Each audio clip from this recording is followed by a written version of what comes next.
C'était pas facile. En fait, ce qui m'a permis de tenir, c'est ma femme. Clairement, qui, dès le début, croit en moi. Et depuis toujours. Et ça a été la plus grande force.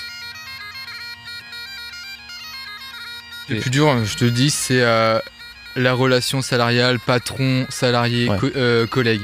J'ai vraiment du mal. Les tasses de café, les réunions à la machine à café, les cancans, tu vois, les rumeurs, je déteste ça. Clairement, j'ai pas le temps. Pas le temps de m'occuper de la vie des autres. Bonjour Franck. Bonjour Antoine.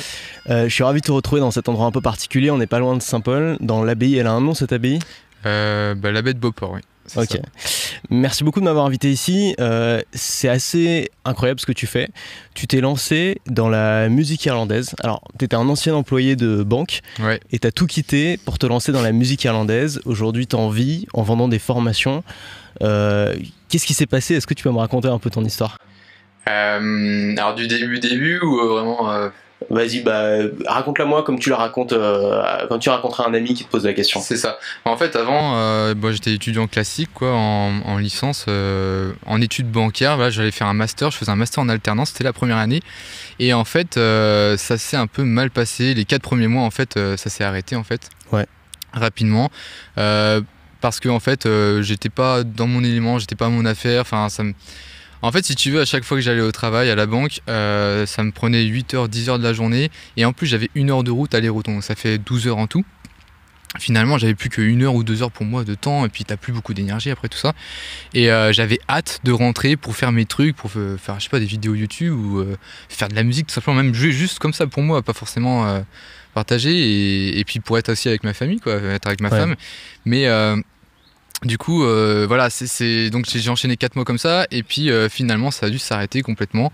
Donc je te la fais courte, je me suis fait licencier en fait. Si tu veux, j'étais tellement mauvais, j'étais tellement pas dans mon truc. T'étais pas du tout motivé en fait. Ouais, grave, mais pourtant je faisais des efforts, mais c'était dur pour moi, c'était vraiment dur, je sais pas comment expliquer.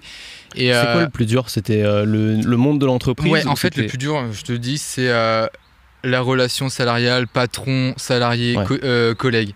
J'ai vraiment du mal. Comme tu dis dans tes mails, des fois les tasses de café, les réunions à la machine à café, les cancans, tu vois, les rumeurs, je déteste ça. Clairement, j'ai pas le temps. Pas le temps de m'occuper de la vie des autres. Enfin, vraiment, tu fais ton truc et voilà, bref. Donc voilà, je me suis fait licencier et en fait, je me suis dit, bon, je fais quoi maintenant ? Qu'est-ce que je fais ? Est-ce que je reposte un CV ? Est-ce que je retrouve un boulot, mais je sais pas quoi du coup ? Parce que clairement j'étais un peu paumé. Et à côté de ça, j'ai toujours fait ma musique. J'avais une chaîne YouTube qui avait déjà 6 ans, donc je faisais des vidéos toutes les semaines, une fois par semaine. C'était pas un rythme professionnel, c'était vraiment amateur, quoi. Et parallèlement, je suivais tes vidéos et je me dis, ça faisait 3 ans que je te connaissais et je me dis, bon, allez, on va peut-être essayer quelque chose. Et là, j'ai commencé à prendre plusieurs de tes formations, notamment la plus grande Maker Pro. Celle-là m'a fait décoller, Maker Pro 2. Et là... si tu veux, c'était pas énorme. Au début, je commençais, j'ai vendu des premières formations, je faisais quoi, 200 € par mois, 300 € par mois. C'était clairement pas suffisant pour en vivre. Mais voilà, petit à petit, voilà, chaque mois, tu continues le travail, ça augmente, en fait, ça fait qu'augmenter. Et bon, j'ai quand même eu le chômage pendant 6 mois, heureusement. Ça, c'était quand, ça ? C'était en janvier 2018. Ok. Début janvier 2018, voilà, je me suis fait licencier. Et pendant 6 mois, j'ai eu 6 mois de chômage, en fait. D'accord. Et mon objectif, c'était, avec mon activité, il faut que je fasse un SMIC, au moins un SMIC, 1000 €. Et si j'y arrive... Qu'est-ce qui comptait le plus pour toi ? C'était la liberté, l'indépendance, ça pouvait t'apporter, ou c'était le fait de vivre de ta passion ? C'est un petit peu les deux du coup. Clairement, la liberté, maintenant je le vois aujourd'hui, je suis vraiment content tout ce que ça peut apporter parce que je me voyais pas, en fait je voyais pas dans quoi je pouvais être, en fait c'est ça le truc. Je voyais pas qu'est-ce que je pouvais faire, j'étais vraiment paumé. Et oui, vivre de sa passion, ça c'est je pensais pas que c'était possible parce que moi toute ma vie on m'a dit non, musicien ça gagne pas bien. Que tu fasses des concerts ou que tu fasses des cours, c'est vrai, c'est pas bien payé. Ou du moins, si tu veux gagner beaucoup en concert, il faut être le meilleur des meilleurs des meilleurs. Donc tu t'es dit, je veux vivre de ma musique, mais ça suffira pas d'en jouer, il faut que je trouve une autre solution, des produits à vendre. Tu vois, pendant 6 ans, j'ai une chaîne YouTube, j'ai gagné 0 €. Si, les petites pubs YouTube, on gagne un petit peu. Mais... Et du coup, là, par contre, dès que j'ai commencé, en fait... à suivre tes conseils, déjà gratuitement sur YouTube, tu partages tellement de choses énormes, mais en plus j'ai pris formation pour aller plus vite, tu sais, pour dans le discours, pour avoir un discours plus professionnel et qui fasse qui te donne envie, qui fasse confiance. Parce que tu vois, quand t'es musicien, des fois on est un petit peu, un peu freestyle. Des fois, on aime bien le feeling. Bon, la vente, il y a du feeling aussi, mais il faut quand même professionnaliser un peu les choses. Et comment tu as réussi à concilier les deux? Parce que beaucoup de gens qui font de la musique ou qui sont artistes ont beaucoup de mal avec le marketing et la vente. Ils ont l'impression de se trahir ou ils sont juste pas à l'aise avec ça. Est-ce que toi, tu as toujours été à l'aise avec ça ou est-ce qu'au début, tu étais comme les autres? Non, j'étais très très mauvais, tellement maladroit, mais même dans les relations sociales, tellement maladroit que je me faisais pas d'amis, quoi. Enfin, c'est... non, vraiment maladroit avec la vente. Puis j'ai eu des phrases, si tu veux, quand dans ma famille, enfin voilà, genre la vente c'est du vol légalisé.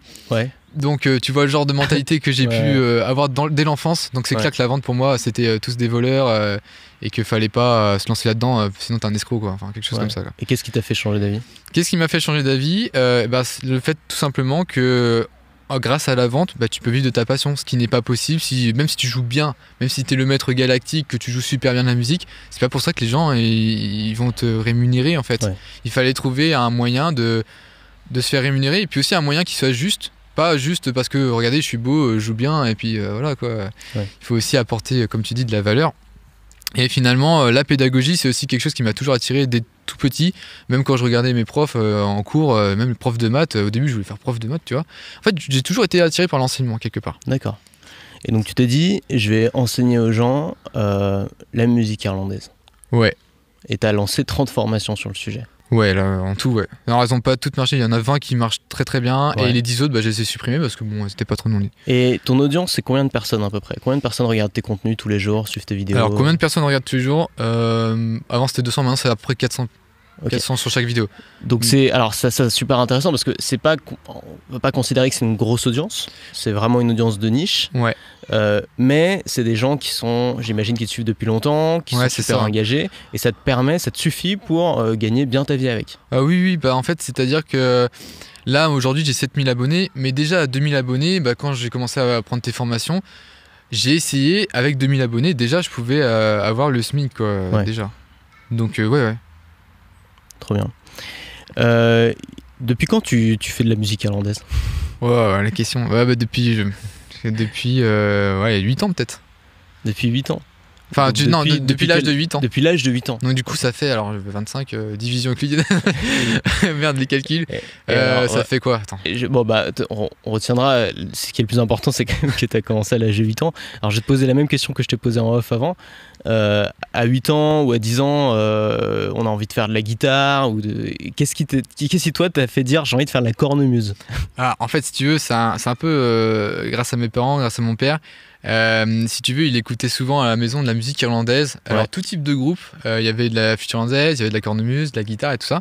Et il m'avait inscrit, en fait, mes parents à l'école de musique, voilà, classique, vraiment solfège, flûte à bec. Mais dans cette association, on avait aussi la possibilité de jouer de la flûte irlandaise. C'était une toute petite flûte.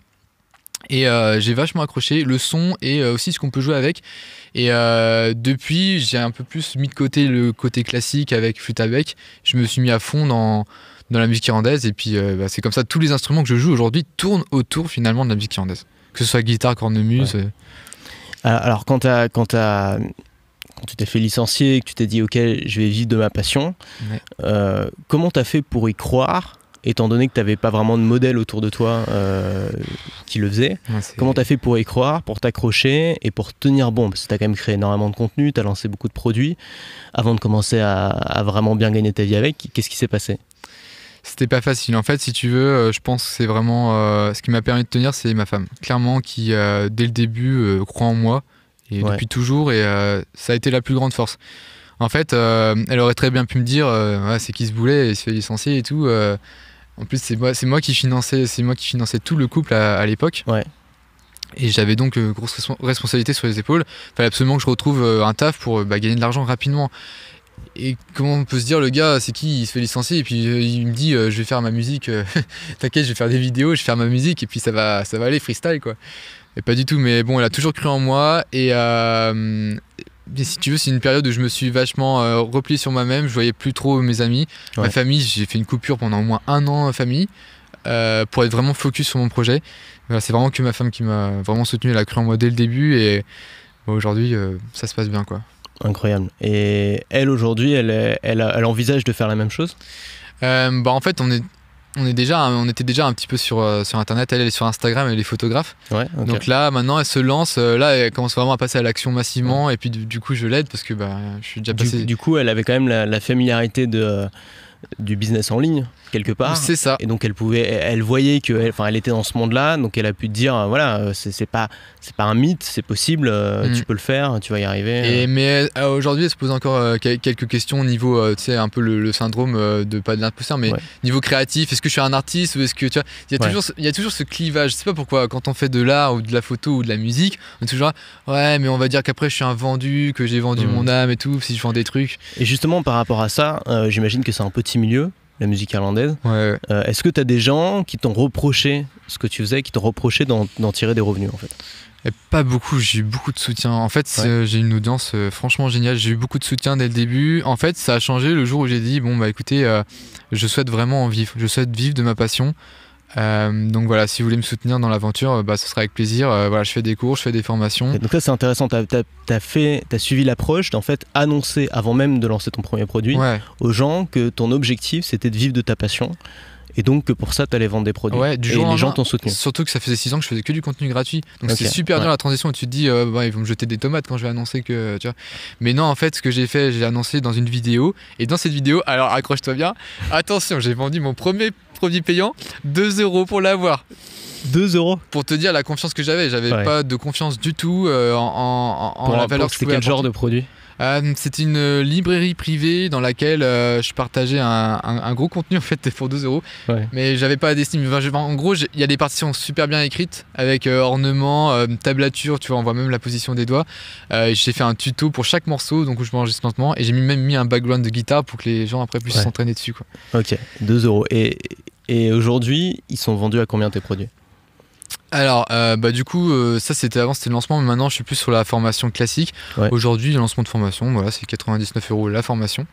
Mais vaut aujourd'hui, c'est toujours 256. Mon prix, la formation sans promotion, c'est 256. Toutes les formations. Pourquoi 256? Parce que justement, alors pourquoi 256? Pourquoi genre précisément 256? Alors, la raison, ça pourrait être tout simplement mon département de naissance, 56. Tout simplement, mais sans ça, disons que ça se divise bien par 2, ça se divise bien après, par 3 pas trop, mais disons qu'après c'est pas mal, on dirait que le prix a été étudié. Ouais, ça a été voilà, c'est pour faire faussement étudié, et c'est aussi pour pas faire comme tout le monde, parce qu'en fait qu'est-ce qui se passe pour se différencier, c'est tous les mêmes prix. Bon, je voulais être un petit peu unique dans mon truc, j'ai 256. Pourtant en réalité il y a beaucoup de formations, la plupart de mes élèves profitent des promotions et c'est très bien, quoi. Je précise qu'il n'y a pas de règle pour le pricing. Les gens pensent qu'il faut pricer comme un tel ou comme un tel, et que les chiffres sont super importants et que ça a été testé, et que c'est 97 et pas 99. La seule chose qui marche, c'est de tester avec sa propre audience, avec son propre marché. Et moi, j'ai testé plein de prix, et il y en a qui marchent, il y en a qui n'ont pas marché. C'est comme ça qu'on trouve le bon prix souvent. Et parfois, ça commence par mettre un prix complètement au hasard, et ensuite on adapte. C'est ça, vraiment. Donc, ok, ça fait combien de temps que tu en vis aujourd'hui? Officiellement, depuis, j'ai commencé à en vivre en milieu d'année 2018. Ok, donc c'est quand même assez récent. Ça fait 2 ans, plus de 2 ans. Tu as lancé une trentaine de formations pendant ce temps, c'est ça? C'est ça. Comment tu as réussi à trouver les idées et l'énergie pour créer tous ces produits en si peu de temps? Alors les idées, c'est assez particulier avec mathématiques. J'ai essayé de faire des formations un petit peu dans ton style. Pareil, je suis vachement inspiré de tes contenus, évidemment. J'ai essayé des petites formations à 59, des petites formations du style comment mémoriser ces morceaux, comment mémoriser plus de 1000 morceaux avec des moyens mémotechniques que j'utilise moi. Voilà, donc ça marche. Mais disons que c'était pas ce que les gens préféraient. J'ai trouvé que quand les gens investissent dans mon activité, dans ma thématique, ils aiment bien le gros contenu, plutôt où ils peuvent vraiment s'entraîner et revenir plusieurs fois, quelque chose qui soit durable. Donc moi, les formations, je les ai vendues un peu dans le style où prenez 3 mois pour la bosser. Il y a 12 vidéos, une vidéo par semaine. Parce que la musique, c'est pas quelque chose que tu peux manger comme ça. Il faut s'entraîner entre chaque vidéo, sinon ça marche pas. En fait, je l'ai adapté avec mathématiques, tout simplement. D'accord. C'est pas que des connaissances et c'est bon, tu joues super bien. Il faut pratiquer, quoi. Ok. Alors, t'es quand même passé d'employé du secteur bancaire dans un boulot qui t'intéressait pas, qui t'ennuyait. à quelqu'un qui vit de sa passion. Comment tu t'es senti quand tu as compris que ça y est, tu l'avais fait, que tu étais libre et qu'à partir d'aujourd'hui, tu vivrais de ta passion et tu serais probablement plus jamais salarié? La transition était très douteuse pendant très longtemps. Je me suis accroché, j'avais toujours dans la tête si jamais ça va pas. Beaucoup d'incertitudes. Ah ouais. Bon, il y a toujours ma femme qui me soutenait, elle me dit mais non, mais c'est bon, ça le fait. Pourquoi tu crains que ça va pas marcher? Parce que bon, il y a une fois, c'était juste après, en plus je touchais plus de chômage. C'était que mes revenus et je devais financer tout le couple comme ça, payer le loyer, la bouffe et tout. Et il y a un mois, je me suis dit, le mois où j'ai commencé à me dire où j'ai pu vraiment en vivre, c'est un mois, j'ai fait 3000 €, tu vois, un seul mois. J'étais super content, je me dis, ah mais si on peut gagner 3000 € en un mois, ça veut dire qu'on peut en vivre. Là, j'ai eu l'espoir. Le mois d'après, 0. Du coup, je me dis, ouf, 0, là, tu vois, et là, c'est des grosses périodes de doute, tu te dis, je fais quoi? Parce qu'en fait, tout le monde avait acheté ce mois-là parce que j'avais fait beaucoup d'actions offres et tout, donc 3000, mais du coup ils avaient un pack de formation déjà, ils s'entraînaient. Et j'avais pas, au début, j'avais pas 36 produits, quoi, j'avais que 2 ou 3 formations. Donc, on peut avoir beaucoup de. Enfin, moi aussi j'ai connu ça. Vraiment des revenus en dents de scie, surtout au début, et donc on fait une offre et là d'un coup on explose un palier, on se dit c'est bon, I made it, maintenant ça va être mon salaire mensuel. Et puis le mois suivant on revient avant et on se dit merde, en je vais peut-être retourner manger des pâtes et puis je vais trouver un exactement. Et souvent c'est pas forcément une mauvaise chose parce que ça te pousse à réfléchir. Moi c'est toujours systématiquement pendant mes pires mois que j'ai mes meilleures idées parce que ça me retranche un peu je me repose pas sur mes acquis, ça me force à me dire merde, il faut que je change quelque chose, et c'est souvent à ce moment là que tu construis les systèmes que tu vas pouvoir utiliser sur le long terme et qui vont vraiment marcher, quoi. Excellent. C'est vrai que on a toujours cette période de doute, donc pour les entrepreneurs qui nous regardent, si vous vous lancez, que votre activité est encore un petit peu timide, croyez en vous, c'est super important, ça peut arriver, c'est tout à fait naturel. Mais voilà, vous découragez pas. Justement, comme l'a dit Antoine, c'est une opportunité pour vous de vous dépasser, de réfléchir qu'est-ce que je peux faire maintenant. Je suis au pied du mur, il faut que je trouve une solution. Qu'est-ce que je fais? Une offre, je crée un nouveau produit qui là va vraiment cartonner parce que je fais un petit sondage avant. Alors ce qui va vraiment intéresser les gens, c'est toujours la même question, c'est ok, mais comment tu fais pour attirer une audience?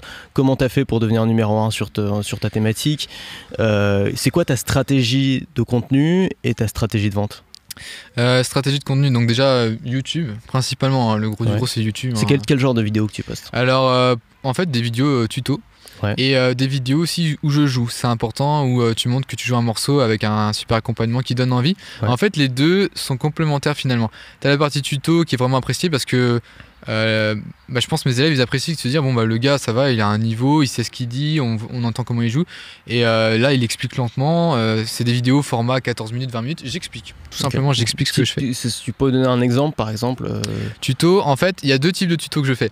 En fait il y a des tutos techniques sur l'instrument, donc par exemple sur une flûte irlandaise il y a peut-être une série de 14 vidéos où c'est que de la technique, donc comment faire des cuts, comment faire des tables, comment faire des triplettes, et ça évidemment les gens qui s'intéressent à la flûte irlandaise savent ce que ça veut dire et ils vont chercher ce genre de... mais justement avec pédagogie je vais expliquer ce que c'est. Je vais expliquer lentement, là ce que j'appelle triplette c'est ça, et je monte le mouvement, ils entendent le son. Donc tu t'adresses plutôt à des débutants qui veulent apprendre? Je me mets à la place des gens qui commencent, surtout quand c'est un peu une niche, c'est pas trop connu.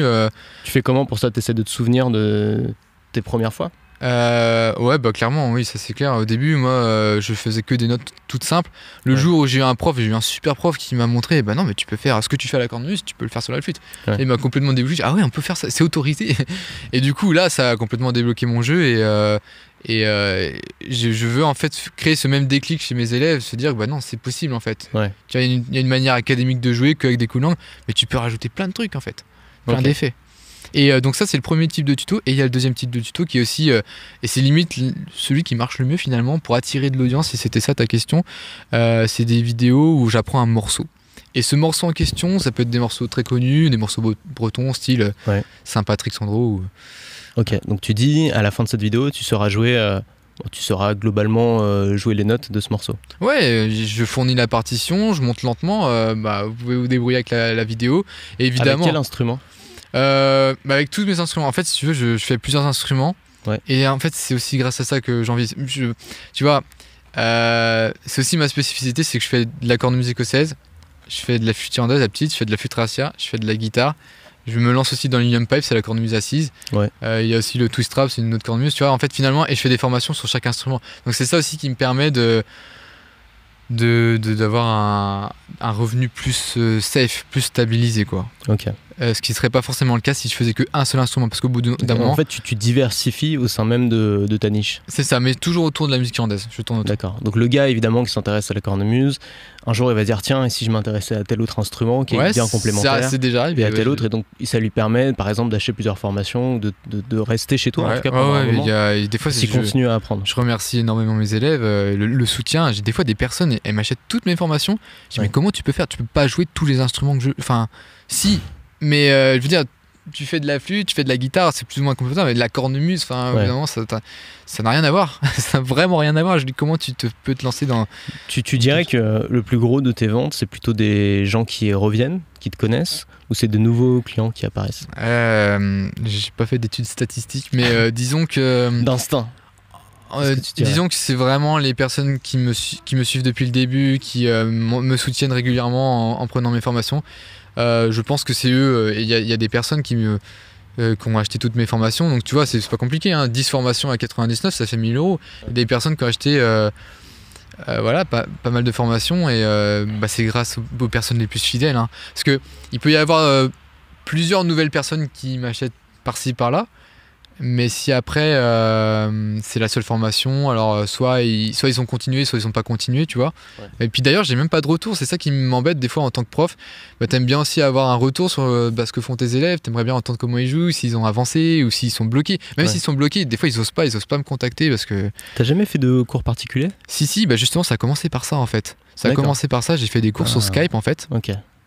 Et avant de faire des formations, je voulais faire des cours sur Skype, avoir des vrais élèves qui ont des vrais problèmes, enfin des vraies difficultés dans certaines thématiques.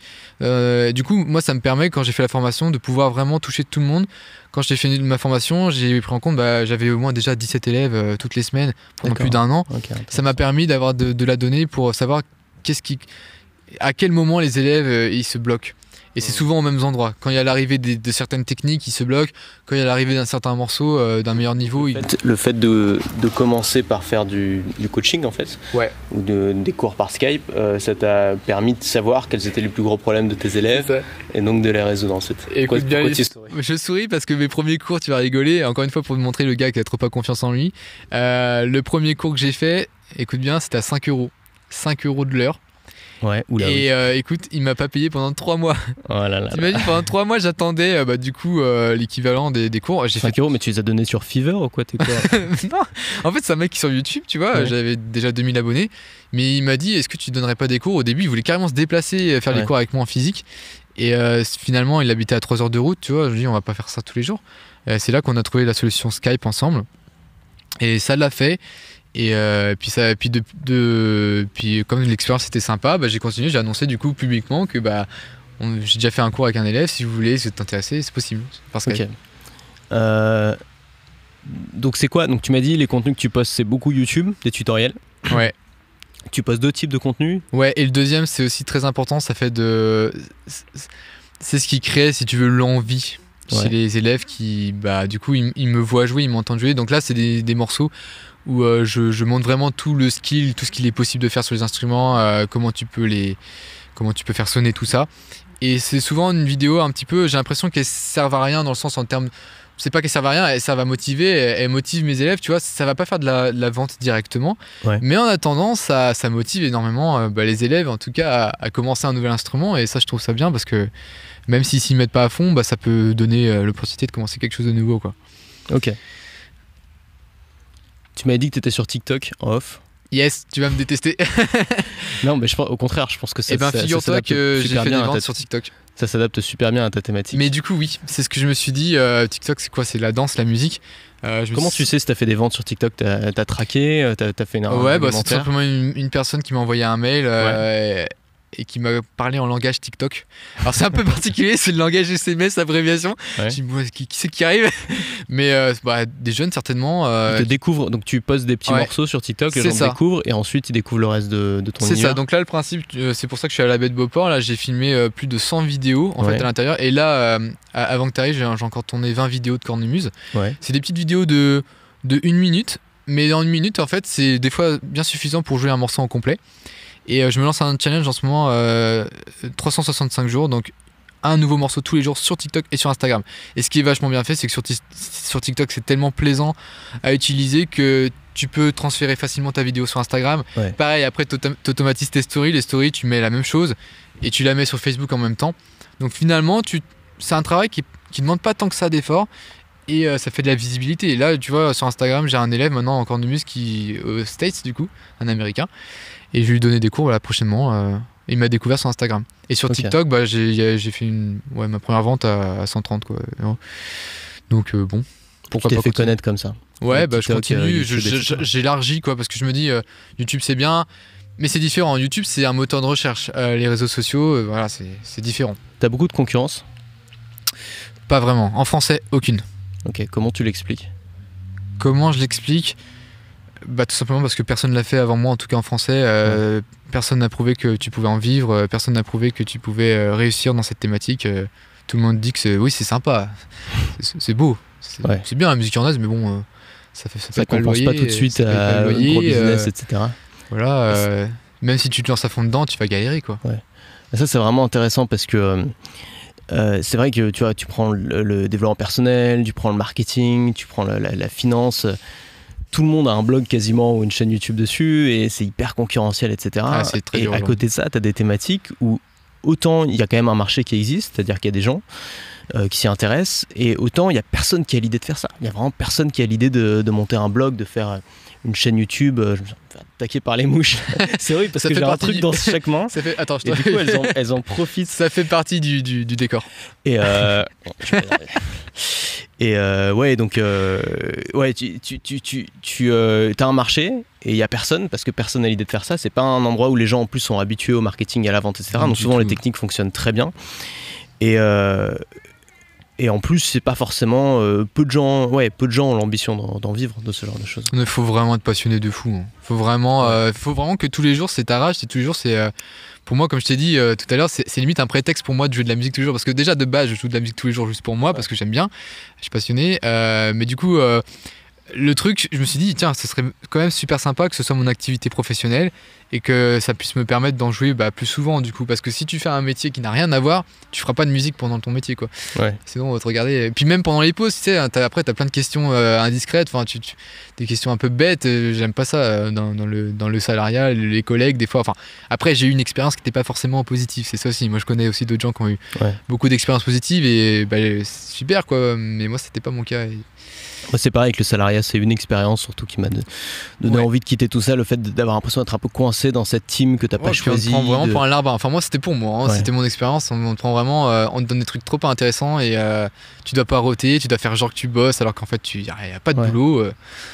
Alors qu'en vrai des talents t'en as et là tu l'as prouvé. Là t'es vraiment parti de tes compétences, de tes talents pour monter une activité. Voilà, c'est ça. Et puis grâce à toi j'ai développé une compétence vitale, c'est apprendre à vendre et apprendre à faire du marketing. Et en fait, là tu m'avais posé une question tout à l'heure, mais du coup, je réponds un peu tardivement, mais je me suis pris une nouvelle passion pour marketing et la vente.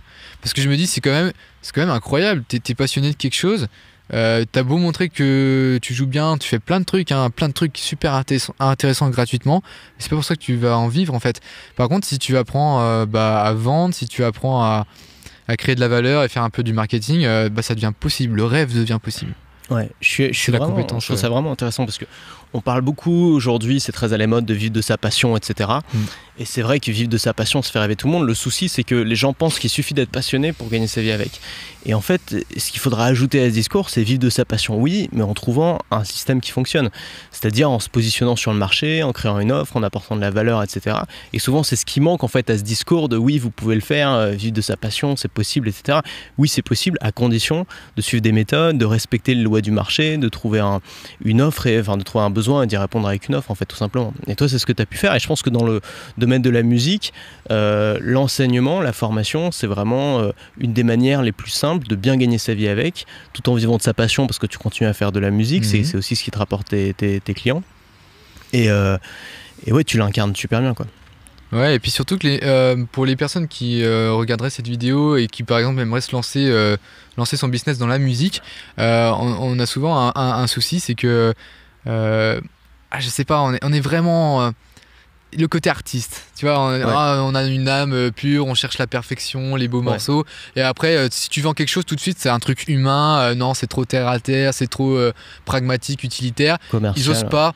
Et moi pareil, là je prends des cours actuellement avec un super prof d'Ilium Pipe, un Irlandais que je fais des cours sur Skype, pourtant le cours 50 € le cours, hein, c'est un bon tarif tu vois, mais marketing non, vente non, tu vois, ça lui viendrait pas à l'idée, et puis de pousser le truc, je sais pas pourquoi, pourtant c'est un mec qui joue excellemment bien et je trouve dommage qu'il fasse pas même du contenu sur YouTube, tu vois. Moi je suis en train d'apprendre Ilium Pipe en ce moment, c'est un instrument hyper rare, ce qui coûte hyper cher en plus, c'est méga rare d'avoir des mecs qui jouent bien dessus, enfin qui jouent déjà tout court et qui jouent excellemment bien comme lui.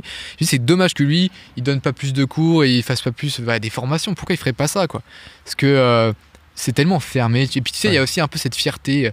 C'est très irlandais aussi, ça vient aussi du côté irlandais, mais c'est familial, c'est le truc. Personne ne saura jouer comme nous notre musique irlandaise. On restera toujours les meilleurs à jouer notre musique. C'est-à-dire que les gens n'ont pas forcément envie de partager leur secret. Voilà, c'est ça. Et moi aussi, au début, quelque part, je l'ai eu. Au début, je me dis non, j'ai pas envie que tout le monde sache jouer comme moi. J'ai pas envie que tout le monde ait accès aussi facilement à tout ce que j'ai galéré à trouver moi-même. Mais finalement, je me suis rendu compte d'une chose fondamentale, c'est que même si tu transmets de la manière la plus pédagogique possible, que tu t'appliques, tu dis tout lentement, tu expliques tout bien comment faire, c'est pas pour ça que les gens vont jouer comme toi. Enfin, c'est vrai. C'est un boulot, faut bosser 8 heures par jour quoi, pour que ce soit vraiment excellent. Alors c'est intéressant aussi ce que tu dis sur la vision que les gens peuvent avoir du marketing. Ils veulent pas salir entre guillemets leur passion avec quelque chose de commercial, et souvent on a cette vision, tu vois, du marketing, genre le VRP qui essaie de trop fourguer sa bagnole, tu vois, ou je sais pas quoi. Le marketing, c'est quand même, moi c'est comme ça que je le perçois. C'est une science qui est intéressante parce que c'est une science humaine, c'est de la psychologie globalement. En tout cas le marketing, je parle pas du marketing d'études de marché de grosses boîtes, je parle vraiment de le marketing de base, c'est-à-dire la vente, la persuasion. Et ensuite c'est un outil d'émancipation extraordinaire. C'est-à-dire que le marketing, c'est aussi ce qui permet au boulanger de vivre de sa passion, au petit commerçant de gagner sa vie, à l'artiste de vendre ses œuvres. Donc c'est un outil d'émancipation et de succès, et c'est grâce à ça, parce que oui, tu faisais déjà cette activité-là avant de gagner ta vie avec, mais c'est vrai que maintenant que tu gagnes ta vie avec, tu crées beaucoup plus de contenu, tu apportes beaucoup plus de valeur. J'explique en toute transparence. Tu as enseigné à des tas de gens comment faire, donc en fait tu crées, ça t'incite aussi à créer beaucoup plus de valeur pour le monde, et c'est ça l'aspect peut-être dont on parle moins, mais qui est vraiment précieux aussi dans cette compétence-là. Tu vois, moi quand il y a un hater qui arrive et que tu m'as demandé tout à l'heure, est-ce que des fois je m'attire pas les foudres des gens qui jalousent et qui sont pas contents que je vends mon truc quoi. Je leur réponds, écoute, c'est bien simple. Si je vends pas, si je fais pas des formations payantes, ou si je trouve pas d'une manière ou d'une autre de gagner ma vie avec ce que je fais, il y aura plus de vidéos YouTube. Terminé. Et donc tu pourras râler, tu râleras sur rien du tout, il y aura plus de vidéos. Les haters sont rarement des grands créatifs. Non, une fois, anecdote, on va la faire courte, mais un mec j'ai vendu ma première formation cornemuse, j'ai fait une vidéo publique et tout, j'explique tout bien pour la commander, comment faire, j'explique pourquoi ça peut être intéressant, même pour les personnes qui ne trouvent pas de prof à proximité, pourquoi ça peut être bien déjà d'avoir un prof en ligne. Et le gars il me dit ouais c'est n'importe quoi ce que tu fais, comme si c'était une chance d'avoir ce que tu fais sur YouTube et d'avoir tes formations. Moi je vais faire une chaîne YouTube et je vais mettre tout gratuit pour pas que t'arnaques des gens. Je dis bah ouais vas-y dépêche-toi, parce que là j'ai arnaqué encore beaucoup de monde, tu vois, là dépêche-toi. Et puis j'ai regardé 3 mois plus tard, 0 vidéo sur chaîne YouTube, enfin un gros rageux. Et puis aujourd'hui il me met des dislikes sur toutes mes vidéos. Très bien, je sais que c'est lui, c'est bien. Mais sinon les mecs à part rager ils font pas grand chose. Ok. Est-ce que tu as des projets d'évolution? Dans quelle direction est-ce que tu vas aujourd'hui avec ton activité? Alors, dans quelle direction? En fait, c'est un peu particulier. Il y a 2 options. Soit c'est l'explosion, vraiment, je fais ça, vraiment le gros truc. Donc, le gros truc pour moi, ce serait quoi? Ce serait de traduire toutes mes formations en anglais pour multiplier par 5. Ok. Tout simplement, en tout, en termes de vues, en termes de rémunération. Et ça, c'est toi qui le ferais ou t'embaucherais quelqu'un? Non, j'embaucherais quelqu'un pour traduire parce que là, quand même, il y a du boulot. Et traduire, alors ça m'intéresse. Est-ce que tu mettrais une voix par-dessus? Non, je conserverais ma voix en français, je ferais des sous-titres. Et comment tu ferais pour trouver une audience là-bas si tu fais pas de contenu en anglais? Je ferais du contenu en anglais, je ferais des vidéos en anglais. Pareil, sous-titré? Non, je parlerai en anglais, direct. Okay. Même avec mon accent franglish, on s'en fiche, parce que ça fait aussi du charme. Les Anglais, ils se disent, putain, il fait vraiment un effort et tout. Ça fait encore plus de bonne impression. Et j'ai déjà fait quelques vidéos en anglais, j'ai eu des bons retours. C'est juste que j'ai pas développé le système pour pouvoir étendre plus encore à l'international. Parce que là, déjà, en parlant français, on se rend pas compte. Hein. Mais le français, on touche le Canada, la Suisse, Belgique, même les States, ça dépend, mais bon, avec le Canada notamment, mais on touche pas mal de pays, hein, mine de rien. Mais évidemment, c'est vrai que quand on est dans une petite niche, c'est toujours intéressant de s'intéresser au marché anglais, qui souvent est 5 ou 10 fois plus gros que le nôtre. C'est ça, donc ça c'est le projet qui pourrait vraiment l'expansion vraiment de ouf, et là c'est un boulot colossal, c'est clair que je ne ferai pas tout seul. Sinon, deuxième possibilité, c'est un peu ce que je fais en ce moment, c'est-à-dire que je me maintiens, je continue à... De toute façon, je continuerai toute ma vie maintenant, hein, je suis mordu, je partagerai toujours ma passion sur YouTube, je ferai tant que je suis en vie, hein.